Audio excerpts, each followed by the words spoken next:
Bienvenue à cette vidéo Extraire l'essentiel et comment les pieds affectent la respiration.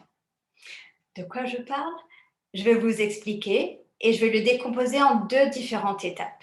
La première, c'est le rôle du plancher pelvien dans la respiration et le rôle du plancher pelvien dans la prise de charge. Globalement, on veut comprendre que le plancher pelvien, c'est les muscles situés à la base du bassin et si on regarde, se situe plus ou moins à mi-chemin entre haut et bas et devant et derrière. C'est considéré comme le centre du corps ou le centre de gravité, qui veut dire que ça prend notre poids, c'est le centre de notre poids, un peu comme le centre d'une roue qui va tenir le tout et distribuer le tout. Ça va prendre tout notre poids et distribuer notre poids selon les zones appropriées.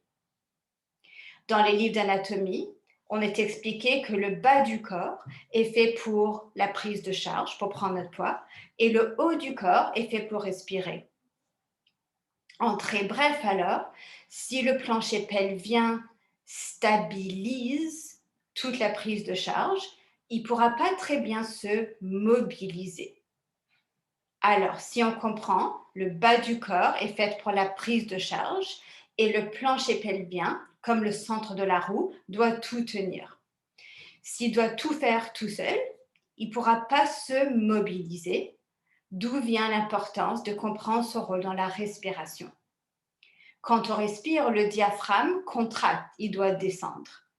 Pour pouvoir se contracter, le plancher pelvien, qui est considéré un muscle antagoniste, j'ai d'autres vidéos pour expliquer les muscles antagonistes, le muscle antagoniste doit se relâcher pour pouvoir permettre une contraction. Si un ne se relâche pas, l'autre ne se contracte pas. Ça, c'est vrai pour tous les muscles antagonistes. Et dans ce contexte, je parle du diaphragme et du plancher pelvien. Pour pouvoir respirer, le diaphragme doit se contracter, qui veut dire que le plancher pelvien doit se relâcher, ou, si on revient au même terme que tout à l'heure, doit se mobiliser. Pour respirer, le plancher pelvien doit se mobiliser. S'il est trop occupé à stabiliser, il ne pourra pas mobiliser et donc va empêcher au diaphragme de contracter. Très simple et très complexe à la fois. Alors, pour le rendre encore plus facile, je vais vous expliquer le rôle des pieds. Bien entendu, dans la prise de charge, on se tient sur nos pieds et la force de gravité amène notre poids jusqu'en bas. Les pieds ont 4 points d'appui selon l'anatomie. On parle de ça beaucoup dans le yoga aussi. Et j'ai fait un petit modèle ici pour montrer comment les 4 points tiennent les 3 arches. Le pied est bien plus sophistiqué, alors j'espère pouvoir au moins représenter un peu. Alors, si je regarde, il y a une arche qu'on appelle interne, je vais utiliser les mots simples, l'arche interne, l'arche externe et l'arche transverse. Il y a des termes anatomiques, mais je veux juste extraire l'essentiel de notre compréhension. L'arche interne, externe et transverse. Et ensemble, vous créez une forme de dôme qui est très fort de manière architecturale. Alors, ces 3 arches, quand on marche, bien sûr, agissent un peu comme le diaphragme ou, si vous aimez l'océan, comme des vagues. Et, plus à dire là-dessus, bien entendu, ces 3 arches vont se tenir à des points d'intersection qui sont les 4 points d'appui. Encore une fois, les 4 points d'appui sont les points de prise de charge, dont la base du gros orteil, la base du petit orteil, l'intérieur du talon et l'extérieur du talon. Pour mieux le sentir, on va rester debout pour cette pratique et vous allez simplement vous tenir sur vos 2 pieds et de sentir, avant d'aller plus loin, juste le contact entre les pieds et le sol, sans devoir corriger, simplement de ressentir. Qu'est-ce que vous sentez en tant que pression dans le contact avec le pied droit et le sol, la pression créée par le contact du pied gauche et le sol? Et ça se peut très fortement que ça soit différent droite et gauche. C'est probablement différent de droite et gauche. Remarquez les différences Est-ce qu'il y a plus de poids à l'extérieur ou vers les orteils, à l'intérieur? Remarquez, comme si vous sortez de l'eau et vous voyez l'empreinte de vos pieds. On peut même le remarquer dans nos chaussures des fois, les zones qui sont les plus usées.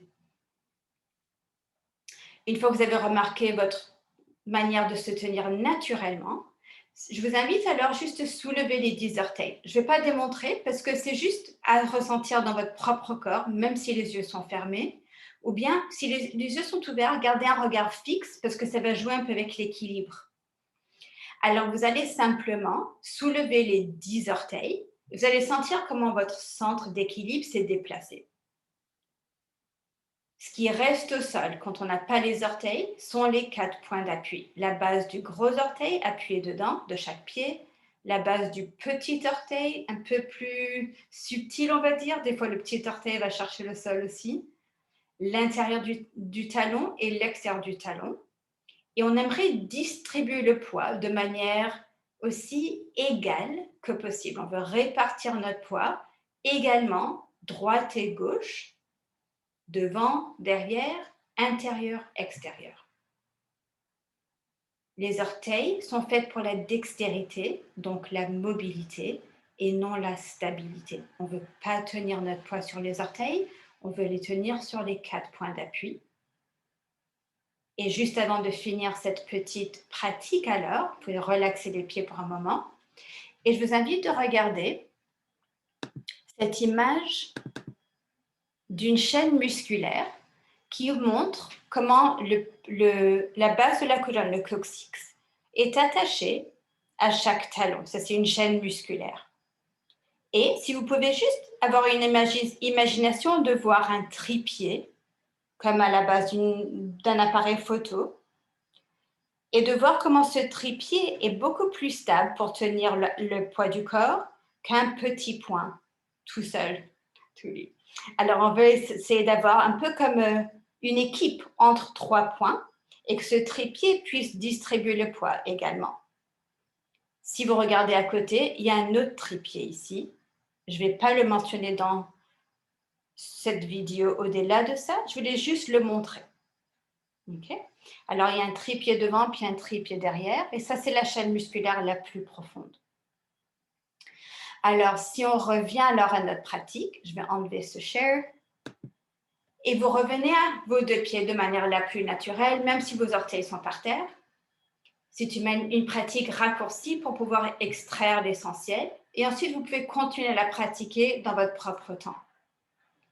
Sur vos 2 pieds, les 2 pieds restent par terre. J'invite de pencher tout votre poids sur un pied. L'autre pied reste par terre.